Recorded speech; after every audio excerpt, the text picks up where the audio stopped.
13 years after Avatar became the biggest movie ever and then seemingly got forgotten about, the long-awaited sequel is finally here. And honestly, the return to Pandora was worth the wait. I'm a huge James Cameron fan, but I think Avatar is one of his least interesting movies.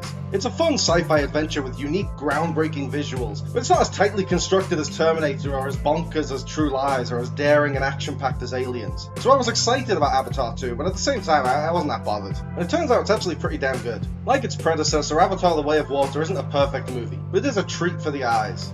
Between the 3D effects, the 48 FPS frame rate, the dizzying handheld camera work, and the shallow depth of field making the majority of every frame really blurry, this movie gave me a throbbing headache right out of the gate. But the headache and the dizziness and the disorientation all settled after about an hour, and the film is long enough that there's still plenty to look forward to after the headache dies down. Avatar 2 achieves the same sense of immersion that made the first movie such a captivating big screen experience. The underwater settings gave Cameron a whole new visual language to play with, and he realizes its full potential in typically spectacular fashion. You have to stretch your disbelief a bit when it turns out Dr. Grace Augustine's death in the first film magically led to the birth of a Na'vi baby with her DNA, and a digital store of Colonel Quaritch's memories and personality traits brings him back to life in an Avatar body, but I don't mind that too much. Sigourney Weaver and Stephen Lang were easily the two best actors in the first Avatar movie, and they were also two of the only characters who got killed off, so I don't care what sci-fi trickery Cameron had to pull to bring them both back. Cameron is known for his supersized sequels putting a new twist on the franchise formula. Terminator 2 brought in a second Terminator to protect the Connors, Aliens replaced one xenomorph with dozens of them. Avatar 2 doesn't expand the scale from the original like T2 and Aliens did, because movies don't get much bigger than that first Avatar, so the sequel couldn't be expected to go any bigger. But it doesn't do much reinvention either. It's essentially the same story in a new ecosystem. Once again, Jake Sully is an outsider trying to ingratiate himself into a new clan and adapt to a new culture, but the fact that he now has a family does bring a new angle to the character work. I actually found the kids to be a lot more compelling than Jake and Neytiri themselves. They're the first generation of kids growing up in what promises to be a decade-spanning war between the Na'vi and the Sky People. The Free Willy-style bond between Loak and his whale friend was really endearing. It felt like one of the most James Cameron parts of the movie. It's a shamelessly sappy sci-fi friendship wedged into a brutal, explosive action epic. It reminded me of the T-800's father-son dynamic with John Connor in Terminator 2 in a really great way.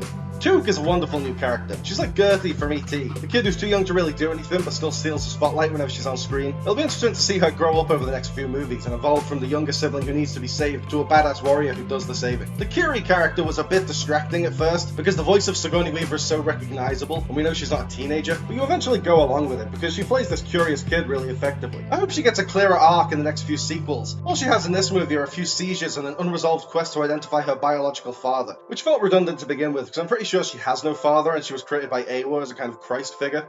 I liked all of Jake and Neytiri's kids, but I didn't like Spider, the human kid that clings onto their family like Eli Cash. Spider was really annoying and didn't seem at all integral to the plot. I liked the idea of Quaritch having an estranged quasi-son that he wants to bond with. I just didn't like Spider as a character. It was hard to root for him. Any white guy with dreadlocks is instantly hateable. Fuck off, Ben. You don't believe in songlines any more than I do. It's just a way for you to seem interesting to girls because deep down you know you're boring and pretentious, just like your stupid fucking dreadlocks. Which, by the way, always look embarrassing on white people. They're not countercultural. They actually scream, "Oh, I've got a trust fund." So get a normal haircut, you unbearable prick. Avatar 2 does give Spider a purpose at the beginning of the story, as the Marines recruit him as their reluctant interpreter, but Quaritch quickly gives up on trying to speak the language, even through an interpreter, so he just decides to shoot first and ask questions later. He barely makes any effort at all to communicate with the Sea People diplomatically, before calling in the cavalry to bomb the shit out of the oceans. I can't believe Spider was actually surprised when he brought gun-toting soldiers to a peaceful community and they started shooting people.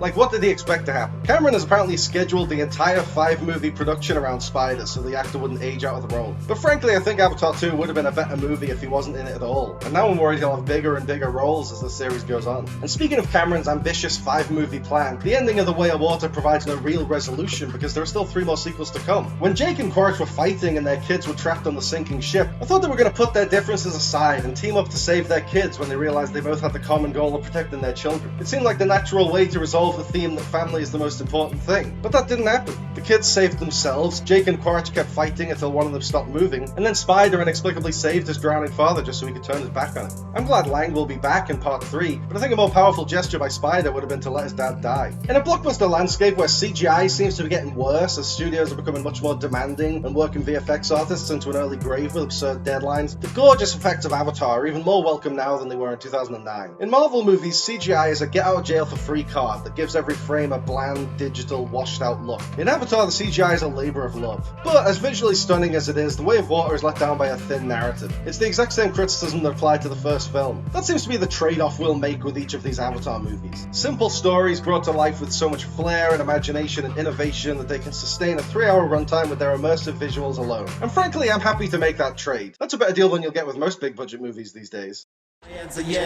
Put my best of best, put my 10 to 10, or put my spend to spend, have size, excel. Thanks for watching, guys. I hope you liked the video. Remember to like and subscribe and click on the little bell. And also seize the day and call your mom and be kind to yourself.